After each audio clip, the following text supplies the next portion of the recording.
In his clash with the far right over immigration, Elon Musk is now going after the hardliners, the very heart of the MAGA base, labeling them just a few hours ago as, quote, contemptible fools who must be removed from the Republican Party root and stem.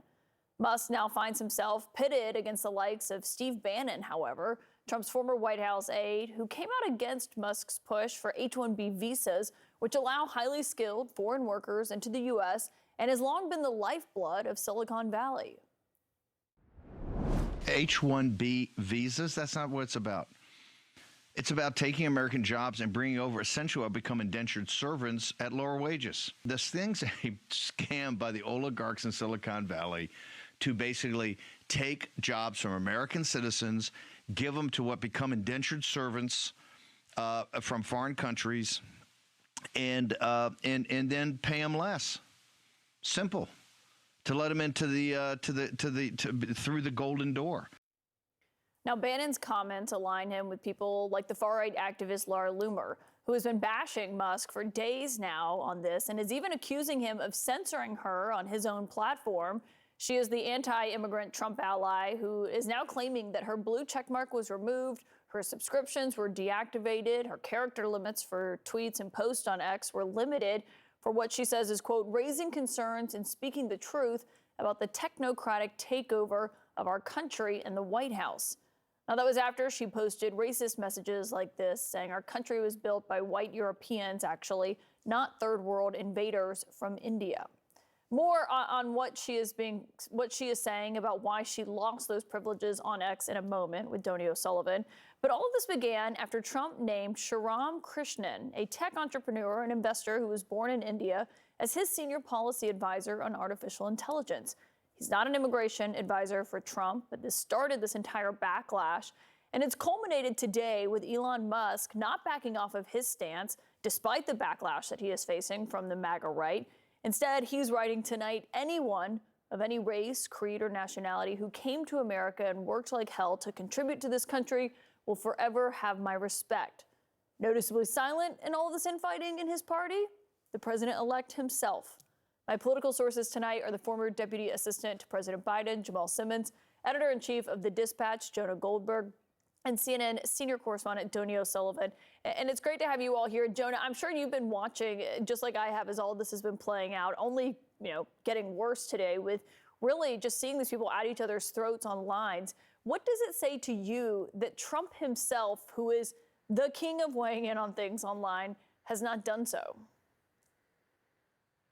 Because he doesn't have a good answer to this problem, right? He's got a very tight, small coalition as presidents go, and there's just not a lot of give in it. I mean, it's symbolized by the fact he's going to have what, a 2-seat, maybe with this new defection, a 3-seat majority in the House. If you have 3 or 4 or 5 congresspeople who agree with Laura Loomer and Steve Bannon, then you can't get any legislation done that Elon Musk wants. And so he's stuck in this hard place where he hasn't quite yet figured out how to get peace amongst the various Trumpy tribes back together. And I don't think this is going to be the schism that tears apart MAGA, but it is the first sign of what is probably going to be a good number of schisms and fault lines that divide people who have irreconcilable positions. Yeah, it is remarkable to see this because some people who, have studied Elon Musk for a long time were saying that when this friendship was blossoming, that inevitably there are major differences between Trump's base and them on this issue. And Donny, just on how all of this started was with Trump's pick for an AI advisory role that's going to be sitting not in the West Wing, but in the building next door. And, this has caused such a huge issue where Laura Loomer, we'll get into that in a moment, but was accused of posting his address online and sharing documents like that, which is why some people said was the real reason she was taken away from those things on Twitter.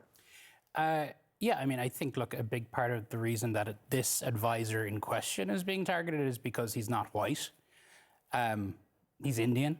You can just go on to X and see the vitriol around this conversation. I mean, they try and say it's about visas and everything else, but really you do not need to scratch the surface too far just to see the level of racism and hate and just really ugly stuff that's happening on that platform. And that is in part, right, because a lot of the white supremacists and racists and others who had been suspended by Twitter for spreading hate under the previous ownership were all brought back onto the platform under Elon Musk. And so what you're having now is you have people who are also incentivized by the structure put in place in Musk to have these kind of viral posts where they pick on somebody essentially and try to get them to go viral. And chief among them is Laura Loomer, who, for people who don't, she's not a household name. For people who don't know her, she has pushed conspiracies about 9/11, even though Trump took her to the 9/11 memorial with him. She was on his campaign plane. We saw her getting off of it with him earlier during the 2024 race, not that long ago. She is claiming Musk is censoring her. I heard from people who are opposed to her earlier today saying that's not what's happening here. What did happen with her account? So yeah, Loomer has about 1.5 million followers on X. She's a big voice in the MAGA world, right? As much as I think maybe a lot of establishment Republicans, even people who are close to Trump, would like to say that she doesn't have influence, she does certainly in this space. What happened over the past 24 hours is she has a verified blue badge account, which I think to a lot of people just say, so what? It's a blue badge. But what that allows her to do on the platform under Musk is it allows two things. One, it allows her to get revenue from the ads that are shown next to her posts. So that's a way that Musk has set up the platform to try and monetize it, to try and encourage people to post more on the platform. And also she has paid subscribers on the platform. We don't know how much money she was making, but oftentimes that can go into the many, many thousands every month. So that has been taken away from her. We haven't heard from X, we haven't heard from Musk specifically, but Musk did call her out a few times during the week, essentially calling her a troll. Yeah, I think he outright called her He did at one point. Undeniably, she is. I think that everyone, if you like her or dislike her, can agree on that. Jamal, we're going to ask a House Republican in a moment about his view on this and where this stands, as Jonah was referencing, whether anything can get done in Congress. We had Jared Polis, the Democratic governor of Colorado, on the program last night. He was agreeing with Vivek Ramaswamy and Elon Musk. And I heard from people after saying, that's not going to help Elon as he's making his case here, with Democrats agreeing with him. Yeah, the problem on the Republican side right now, the MAGA Republicans, they've got three strains. The one strain is sort of the economically anxious, the people who kind of could go either way. They just want lower grocery prices, more affordable housing. They thought Trump might be the guy. You've got these ideologues like Laura Loomer who are sort of culturally anxious, right? They don't want an America that's going to become browner. They're trying to preserve kind of a white Christian heterosexual culture that they believe is the core American culture and ought to be the one that exists. Now, Laura Loomer ignores when she says Europeans built the country. She ignores the African slaves. She ignores the Chinese immigrants who did the railroad. She ignores the people from Mexican heritage in the Southwest who worked and the Native Americans who were here first. She ignores everyone else who was in the country. So the problem is, they've got to figure out how to Trump has got to figure out how to hold these people together. I just don't know if it's possible. Because at the end of the day, the only way the country grows is if we do have more immigrants who come into the country who help populate and move the country forward, and that we make it more diverse, where we recruit and retain people from different backgrounds into these tech industries so that we can have an economy that can compete with everybody in the world. Yeah, and Jonah, on that front, we heard from Loomer earlier today saying, still pushing her position. Obviously, as I read just a moment ago, Elon Musk is very much still advocating for his, despite the immense backlash he's been facing. But listen to what Loomer said about what she plans to do with her position on this earlier.